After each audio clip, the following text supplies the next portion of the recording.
대지 조국을 위하여 항상 준비하자.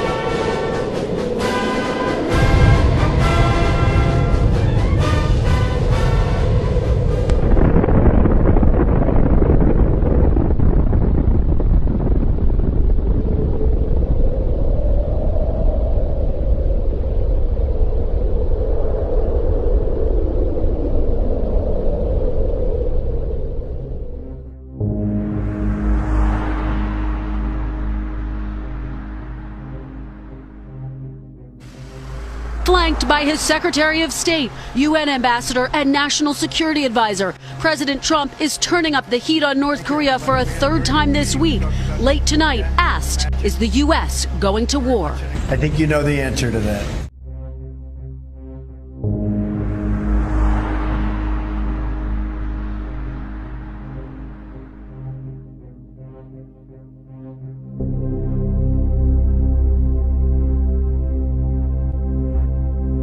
He has disrespected our country greatly.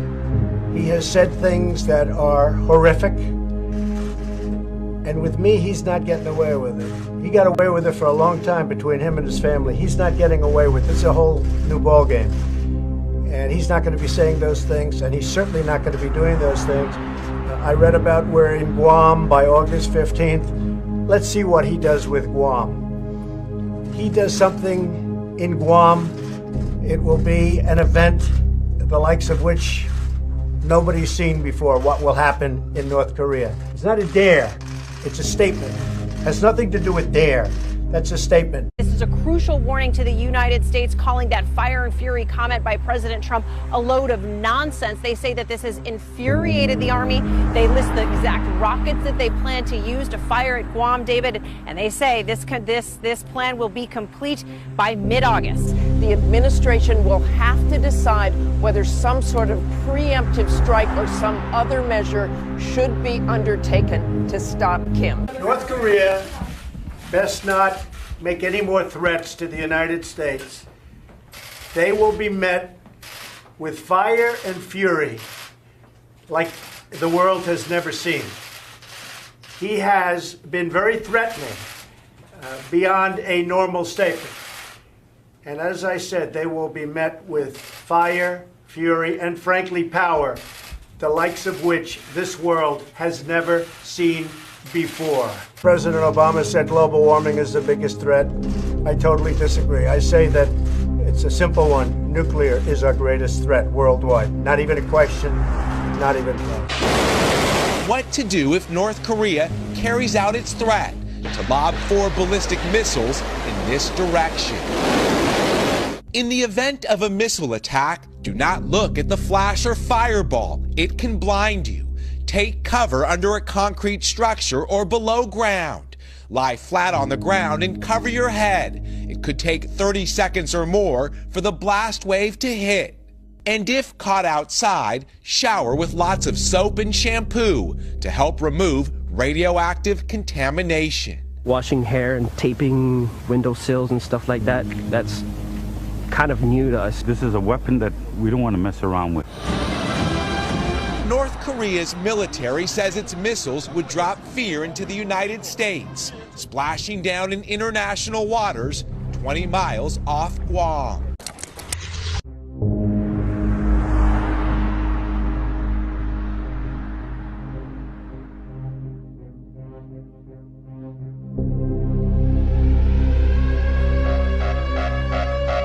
Nobody ever wants to experience the devastation that's caused by nuclear weapons.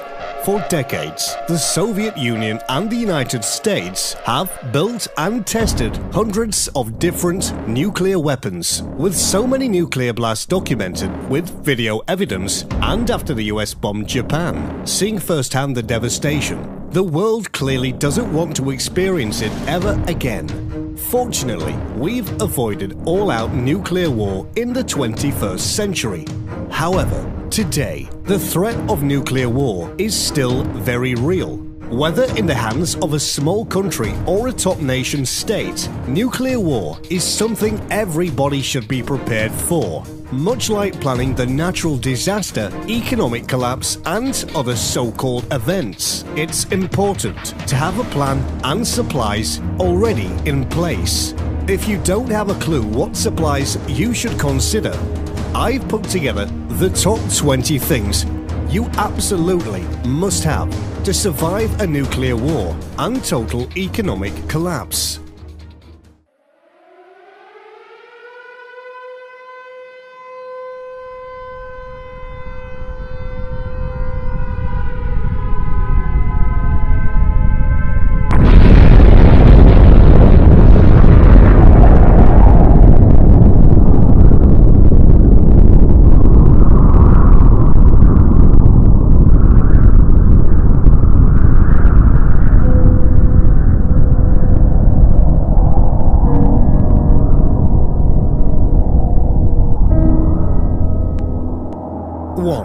Make a plan. If a nuclear attack does happen, it won't be safe to venture outside for food.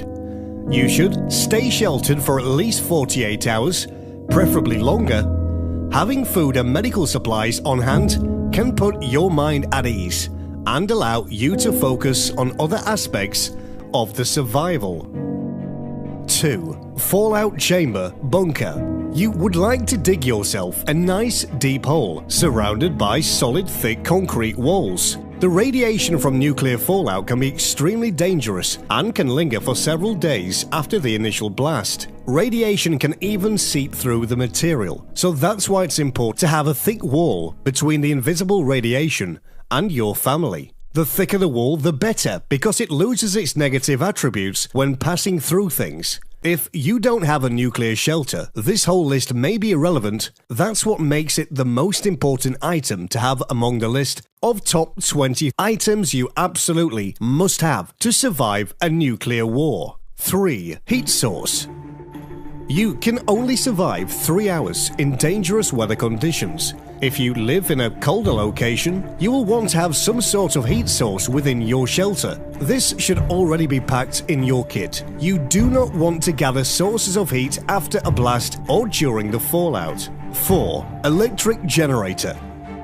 A good hand crank generator or a more advanced electric generator can be the difference between freezing to death in pitch black chaos and enjoying a nice, comforting cup of tea in your fallout shelter while you wait for the chaos outside to subside. While they can be a little bit expensive, an electric generator gives you endless option for heating, cooking, lighting, and powering your subterranean fallout shelter. 5. Bedding. Staying warm is important. Most likely the blast will knock out power and you will be without electricity, and most likely it will be cold for a while. You can buy and use bedding units for a camping kit or invest in a higher-end bed set, but it is important you can bring it with you in case you need to evacuate after the initial blast and radiation has subsided. 6. Water.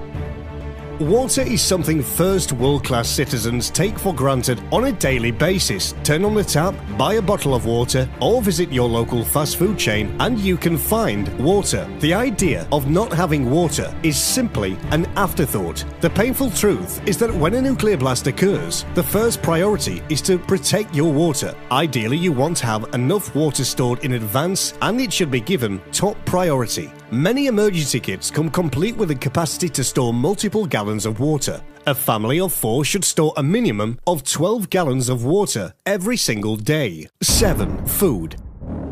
Freeze-dried food, canned food, and any non-perishable food is important. If you want, you can even add some nice plants and set up a hydroponic system for keeping fresh food in your bunker. Dry foods like cereals, beans, rice, and flour are good to have as well. You'll also want to consider some ready-to-eat meals or military meals, RMEs. 1 RME a day can offer you enough calorie and nutrition to survive a nuclear blast while hanging out in your fallout shelter if required. Make sure you get hold of some of these flameless heaters for prepping your MREs. 8. Potassium iodine. To protect your thyroid from the harmful effects of radiation after a nuclear explosion and to reduce the risk of cancer, take potassium iodine tablets immediately after the blast. This should be a large part of your fallout shelter. Nuclear explosions can produce heavy amounts of radioactive iodine, but if iodine tablets are taken just before or just after the ingestion of radioactive fallout, Ki or Ki03 pills will saturate your thyroid, reducing the possibility of radioactive iodine getting to your thyroid. These pills have a shelf life of around 5 years, so it's important, just like other rations, you need to resupply after a certain period of time. 9. Radiation detector. Before leaving outside of your shelter, you will want to make sure that the radiation levels are safe enough. Ideally, you want the radiation levels to be below 20 rem. For a more thorough explanation of these radiation levels, you can read Survivopedia's post. 10. Stock up on medical supplies. Having a few medical items available could be the difference between life and death if you're injured in the attack. You'll need a basic first aid kit. You can purchase these pre-packaged or make one yourself. You'll need sterile gauze or bandages, antibiotic ointment, latex gloves, scissors, tweezers, a thermometer, and a blanket. A first aid instruction booklet. Purchase one from an organization like the Red Cross, or assemble your own with materials you print off the internet. You should know how to bandage wounds, administer CPR, treat shock, and treat burns. Prescription medications or supplies. If you take a specific medication every day, try to make sure you have a small emergency supply built up. 11. Stock up on vitamins. A lot of preppers do not think about this either, but it is very important. These days, it is becoming increasingly difficult to get adequate nutrition from the foods that we eat. That is why it is very important to have an adequate store of vitamins and other supplements. 12. Personal hygiene items. While these may not be an absolute essential, the truth is that life will get very unpleasant very quickly without them. For example, what would you do without toilet paper? Just think about it. Imagine that you finished your last roll of toilet paper and now you can't get any more. What would you do? The truth is that soap, toothbrushes, toothpaste, shampoo, toilet paper, and other hygiene products are things that we completely take for granted in society today. 13. Pocket knife. A good pocket knife can help in many ways. You never know when you will need to cut open some bags of food, open a can, build a gadget of some sort, or even fight off potential enemies as a last resort. A good solid stainless steel pocket knife will be your best friend before, during, and after a nuclear explosion. 14. Sandbags. Why? Because you want to continue increasing the distance between you and the radiation. The thicker your barrier, the less radiation will harm you, as stated above. It will lose its negative attributes when passing through physical things. For every 3.6 inches of sand or dirt between the radiation and yourself, you will literally halve your dose of exposure. This inevitably increases your chance of survival dramatically. 15. Get other miscellaneous items. Round out your emergency preparedness kit with the following: a flashlight and batteries, dust masks, plastic sheets and duct tape, plastic ties and wet wipes for personal sanitation, a wrench and pliers to shut off utilities such as gas and water. 16. Radio. A portable radio is indispensable. The most likely scenario is that you will be able to gain valuable access to alerts, warnings, and government information so that you can be prepared and know what is happening outside. Of course, things will be chaotic and you may not trust everything that's on the radio, but note that a good AM and FM radio is better than no radio at all. Even better, invest in a CB radio so that you can reach local friends and residents near you to check on their status and get local reports. 17. A good rifle. Guns, like them or hate them, they are essential during times of crisis and war. When you don't know what could be happening outside, there's nothing like having a good rifle to protect your family from impending zombie attacks or the real enemy who dropped the bomb in the first place. Also, when the time is right and you have no other choice but to hunt for your own food, a rifle can help you kill the animal you need to feed your family, or protect your food supply from any savages who want to steal and plunder your food and resources for their own survival. 18. Assess your risk and consider evacuation if a nuclear exchange is looking prominent. If evacuation is not an option, then it should at least affect the kind of shelter you construct for yourself. Learn your proximity to the following targets and plan approximately. Airfields and naval bases, especially those known to house nuclear bombers, ballistic missile submarines, or ICBM silos, these are certain to be attacked, even in a limited nuclear exchange. Commercial ports and runways over 10,000 feet, 3,048 meters long. These are likely to be attacked even if a limited nuclear exchange, and certain to be attacked in an all-out nuclear war. Centers of government. These are also likely to be attacked even in a limited nuclear exchange, and certain to be attacked in an all-out nuclear war.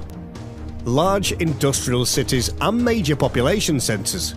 These are likely to be attacked in the event of an all-out nuclear war. 19. Keep an eye on the news. A nuclear attack will unlikely come out of the blue for an enemy nation. Such an attack would likely be preceded by a deteriorating political situation. A war with conventional weapons between nations that both have nuclear weapons, if not ended swiftly, may escalate towards nuclear war. And even limited nuclear strikes in one region carry the likelihood to escalate towards an all-out nuclear war elsewhere. Many countries have a rating system to denote the imminence of an attack. In the USA and Canada, for example, it may be useful to know that DEFCON Defense Condition Level 20. Keep your prepping to yourself. Do not go around and tell everyone in your area where you live about your prepping. If you do, then you may find yourself overwhelmed by visitors when everything falls apart. And please do not go on television and brag about your prepping to a national audience. Prepping is something that you want to keep to yourself, unless you want hordes of desperate people banging on your door in the future.